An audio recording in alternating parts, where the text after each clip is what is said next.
Hola a todos. ¿Alguna vez se han preguntado si pudieran crear un lenguaje que solo ustedes y nadie más le entendieran?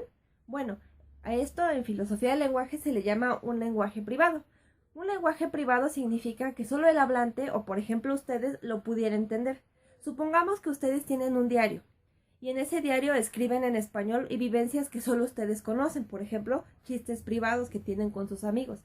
Eso no es un lenguaje privado, ya que cualquier persona conociendo la historia detrás o cualquier persona conociendo el contexto del diario pudiera entenderle.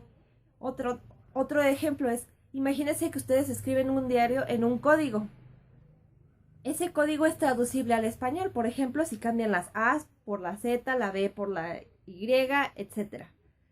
Aún así, ese lenguaje no sería un lenguaje privado porque cualquier persona conociendo el código pudiera entenderle. Ahora, supongamos que ustedes quieren escribir un diario que nadie nunca pudiera leer. Y para escribir ese diario lo escriben en un idioma, por ejemplo, cuando Tolkien creó el suyo para El Señor de los Anillos. Bueno, pues ese sigue siendo un lenguaje público. ¿Por qué? Porque cualquiera puede aprenderlo. Por ejemplo, el actor Orlando Bloom en la saga del Señor de los Anillos dice algunas frases en el idioma de los elfos de J.R.R. Tolkien, lo que significa que cualquier persona pudiera aprenderlo. Ahora, un lenguaje privado no significa un lenguaje personal. Un lenguaje privado significa que nadie más que ustedes pudiera jamás, por los siglos de los siglos, y ahorita nadie en todo el universo, ni en el pasado nadie pudo haberlo entendido. En este caso, ustedes quieren hacer un diario que nadie más le entienda. Y para esto no usan el español, sino que ustedes inventan un lenguaje. Pero los referentes externos, por ejemplo, las cosas que ya existen, por ejemplo, suéteres, árboles, personas, cosas, pueden ser usados para traducirlo. Por ejemplo, cuando yo intento aprender un idioma extranjero, primero me dicen cómo es el nombre de las cosas. Por ejemplo, me dicen cómo se dice gato, cómo se dice frases, por ejemplo, hola, buenas tardes, buenos días, y así es como hago el proceso de traducción. Sin embargo, en un lenguaje privado yo no podría usar de referentes o como significados las cosas externas, porque entonces se lo podría enseñar a cualquier otra persona. Nada más tendría que enseñarle qué palabra se adjunta con qué cosa. Normalmente se piensa así. Sin embargo, para que un lenguaje sea realmente privado, para que nadie pueda entenderlo, ese lenguaje tendría que tener como referente cosas en mi cabeza, por ejemplo, pensamientos, sensaciones, sentimientos, emociones, y entonces a cada emoción yo le doy un nombre. Por ejemplo, a la sensación que tengo cada vez que abro la persiana de mi cuarto en la mañana y veo la luz del sol entrar, le pongo un nombre, por ejemplo, tubo. Y después a la sensación de agruras que me da por no desayunar le pongo otro nombre, por ejemplo, lava. No importa.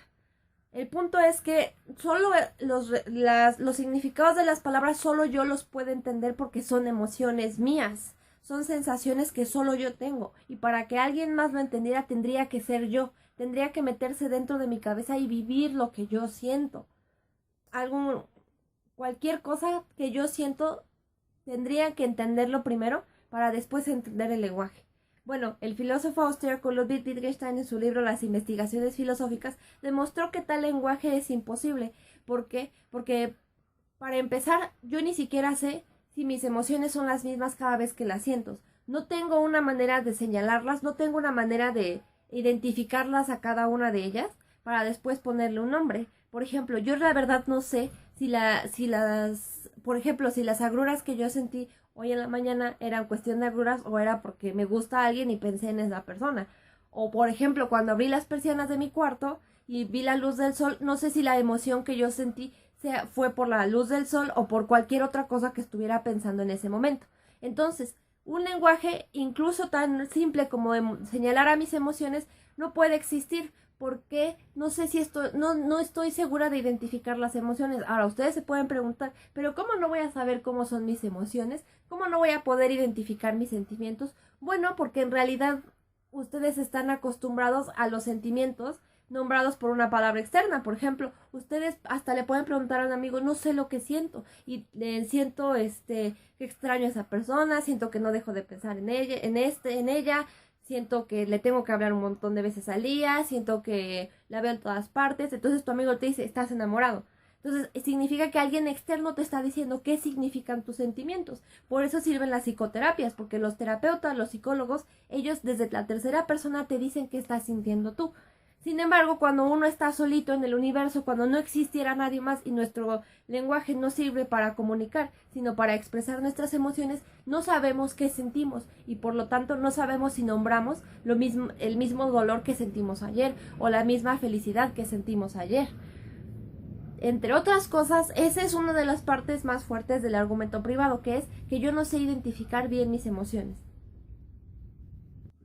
Por otra parte, imaginen ustedes, como son juez y partido del mismo lenguaje, ustedes determinan qué usos son correctos y qué usos son incorrectos de una palabra. Por ejemplo, tuvo, ustedes podrían hacer trampa y decir, esta emoción me recuerda mucho a la emoción que yo tenía en la mañana, entonces debe de ser la misma y también la nombro tuvo. Y de repente ya se dan cuenta de que muchas sensaciones que difieren poquito o que no se dan cuenta de la diferencia son tubu, y al final sí tienen un lenguaje que puede significar cualquier cosa dependiendo del humor en que estén, y un lenguaje que puede significar cualquier cosa significa que no tiene reglas, que puedes hacer lo que quieras con las palabras, y un lenguaje así no es un lenguaje.